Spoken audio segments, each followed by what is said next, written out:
I've been debating whether or not to write about this or talk about it. So I'll make the video and then we'll see.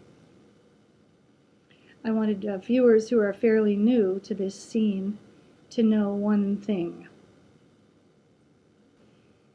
That wall back there is not yellow. It's not yellow. It's sunset gold from Lowe's. It's orange.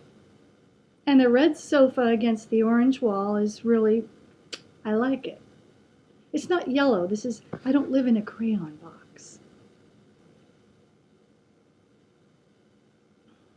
And the reason you see me do this is because I obsess about the fact that one eyebrow is out of alignment with the other.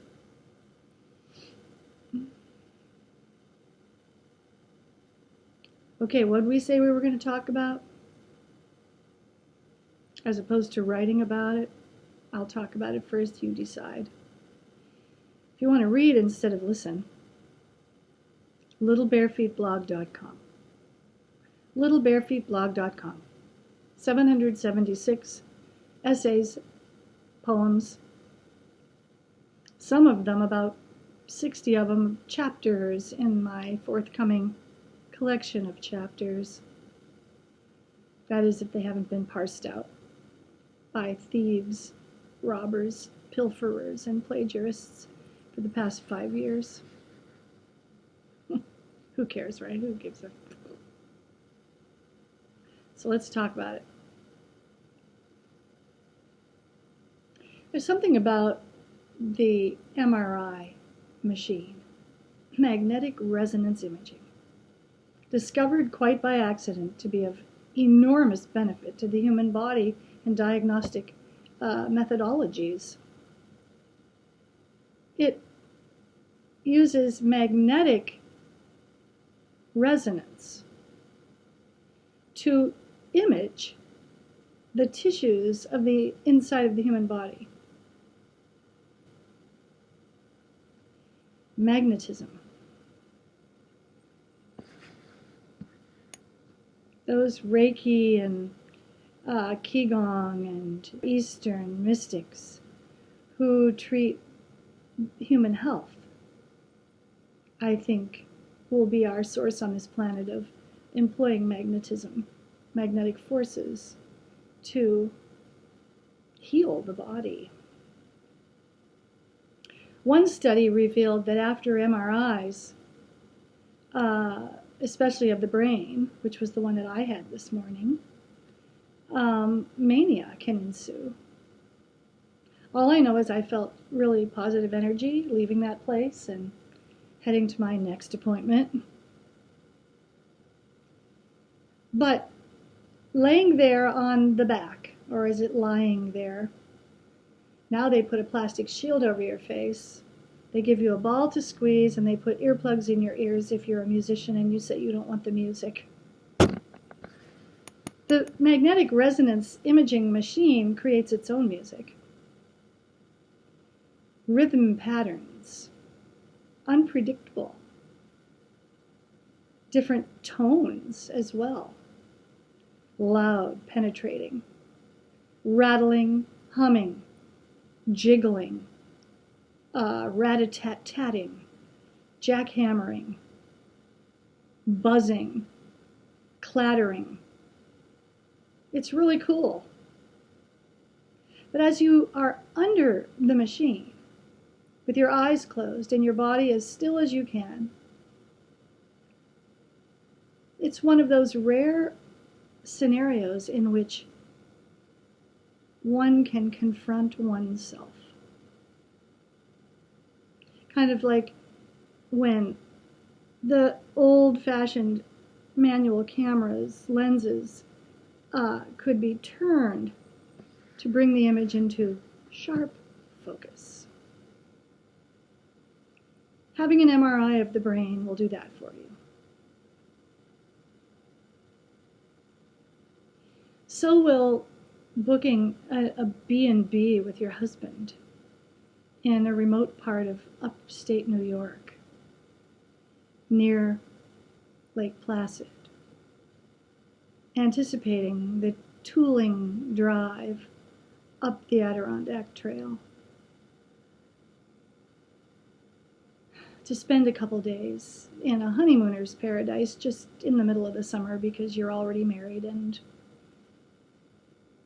sounds like something to look forward to, and anticipation is the fuel of vitality. All the way up the Adirondack Trail, and the many hours that it takes coming from further west,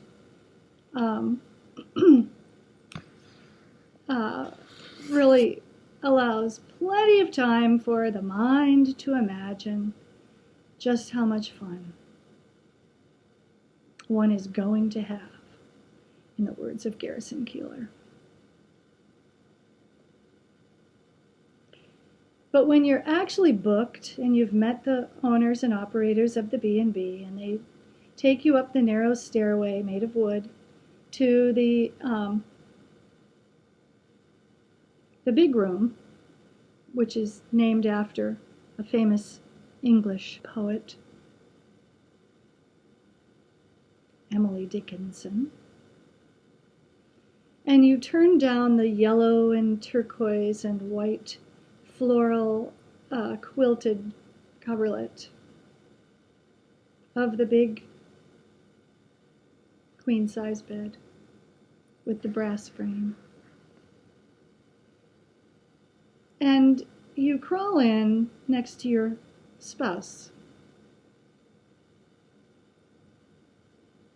The moment at which you have imagined arrival, the equivalent of being conveyored backwards into the MRI machine, where you turn toward your spouse and you expect your spouse to turn toward you, and you expect the moment to be one of the most intimate of your life. And I'm not talking about intercourse, I'm talking about emotional intimacy. As much with yourself as with the person that you have committed yourself forever to in your life. Confrontations with palpable reality. In the MRI machine, your eyes are closed, and as you hear this wonderful rattling and snapping and humming and buzzing and whirring, wondering what the machine sees inside your head and what the doctor's going to tell you in 24 hours or so, whether you've got mortality to face or a clean bill of cerebral health, or somewhere in between. This is what you contemplate on your back in the MRI machine. You're confronting yourself, your mortality. In the big brass bed in the Emily Dickinson room in upstate New York at the B&B, you might confront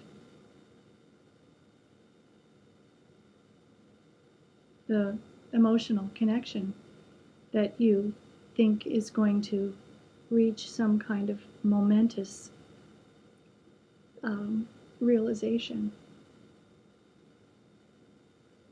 except that your partner remains on his back, hands clasped under his head, looking up at the ceiling, chattering on about what kind of hike we're going to take the next day, and what we might see, and what we might, maybe we'll do some bird watching, and maybe we'll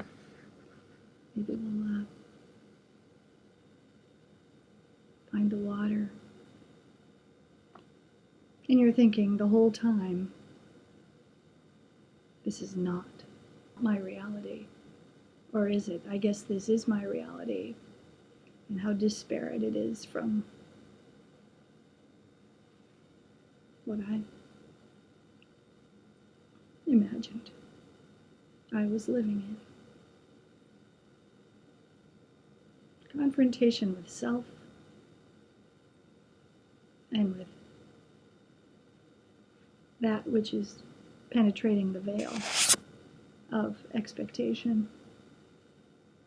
Only the MRI machine knows for sure. As I lay there in that bed, I might have wished I had a plastic shield to put over my husband's head and a machine to gently allow him to back into so that he could lay on his back alone under there and face his own mortality instead of disrupting my reality in that moment.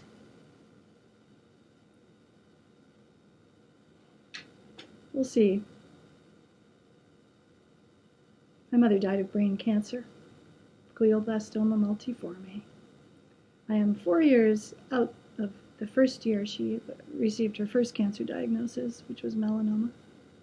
This is just a checkup, just to see what's going on in my head. Ongoing migraines. She never had them.